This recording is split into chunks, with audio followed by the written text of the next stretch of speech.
Salut ma bande de lutins, j'espère que vous allez bien. Non mais sérieusement, en fait, pourquoi est-ce que j'ai pris du temps? C'est que j'ai pris le temps justement d'apprendre des tours de magie pour pouvoir vous les montrer aujourd'hui. Allons-y. Hup. Hup. Ok, une dernière fois. Fuck. Ok, je pense que je vais reprendre mon autre chandail hein, parce que... Ouf, ok. Yeah, pouring bubbly. Alors, aujourd'hui, de quoi est-ce que la vidéo va parler?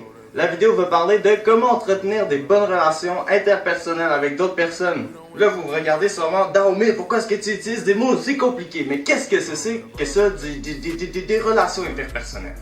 Eh bien, en fait, des relations interpersonnelles, c'est des relations qu'on entretient avec son entourage. Donc, peu importe qui c'est entre deux individus, donc par exemple vos amis, vos parents, votre coach, n'importe qui, votre professeur à l'école, ce sont des relations. Et aujourd'hui, je vais vous donner 5 trucs afin d'entretenir des bonnes relations avec les gens qui vous entourent.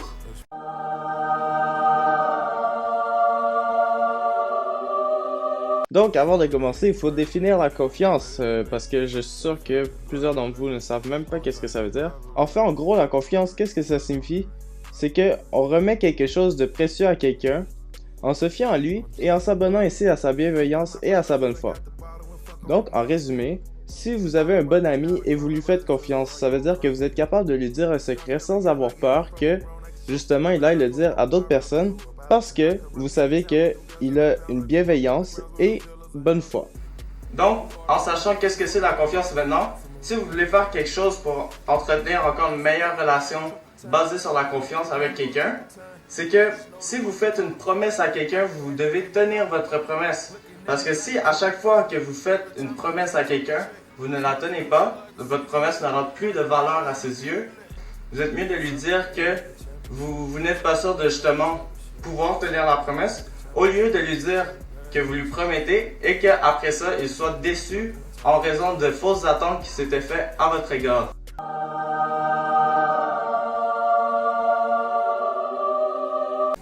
Donc maintenant, le deuxième truc pour entretenir des bonnes relations. En fait, c'est de tout simplement être capable d'accepter ses erreurs et d'aller s'excuser auprès de la personne. Donc, qu'est-ce qu'il y a de bon dans le fond lorsque vous êtes capable d'aller vous excuser auprès de votre ami lorsque vous faites une erreur?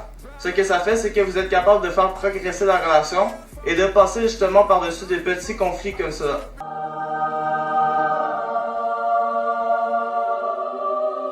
Donc, le troisième truc pour entretenir des bonnes relations, c'est de consacrer du temps seul à seul avec la personne. Donc, par exemple, invitez-la au restaurant, faites une sortie au cinéma, n'importe quoi. L'important, c'est que vous passez du temps avec elle.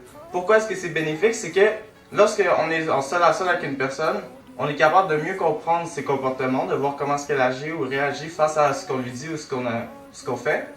Et puis, en plus de ça, on apprend à la connaître de plus en plus. Donc, s'il vous plaît, arrêtez de texter les gens sur Messenger pour leur dire que vous tenez à eux, genre, c'est des textos. S'il vous plaît. Non, mais tout ça pour dire que c'est mieux, mettons, de voir la personne en vrai que tout simplement lui envoyer un texto à chaque jour ou à chaque semaine pour lui dire « Hey, ça va, qu'est-ce que tu fais? »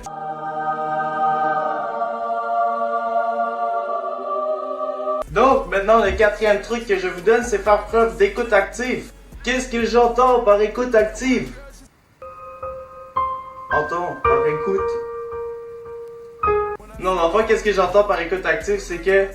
Qu'est-ce que ça veut dire? C'est que lorsqu'on écoute quelqu'un en train de parler, on le laisse parler, on lui laisse son temps pour s'expliquer et on s'intéresse à ce qu'il dit. Ça demande de la pratique, ça demande aussi des efforts à faire, mais ça marche. Aussi, lorsqu'on écoute une personne, c'est important de lui poser des questions, de voir ses réactions face à ce qu'il dit. Donc, pourquoi est-ce que c'est important de faire preuve d'écoute active? C'est que lorsqu'on écoute, non seulement on va être encore mieux capable de la comprendre, et on va être capable de lui poser des questions afin de lier des liens ou peut-être même de l'aider à résoudre son problème.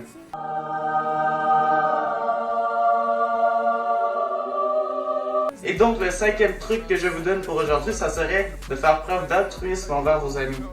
Altruisme, qu'est-ce que c'est?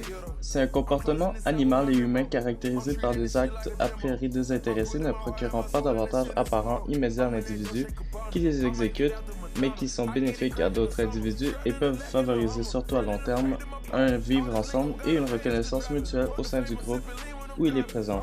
Bien que l'altruisme brut soit néanmoins un acte ne demande rien en retour.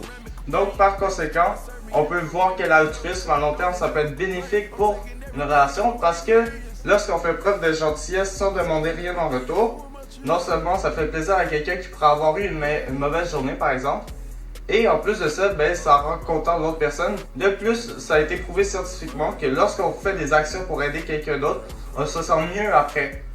Donc, non seulement vous rendez service à quelqu'un ou vous lui faites un compliment qui va lui faire plaisir, mais en plus de ça, c'est bénéfique pour vous.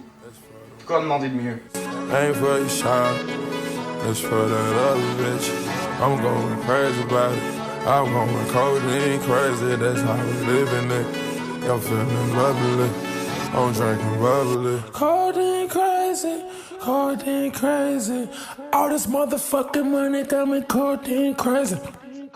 Donc, par exemple, notre ami nous dit qu'il s'est chicané avec son père. Donc là, on va lui demander pourquoi. Si on apprend que son père est malade et qu'il va bientôt mourir, ben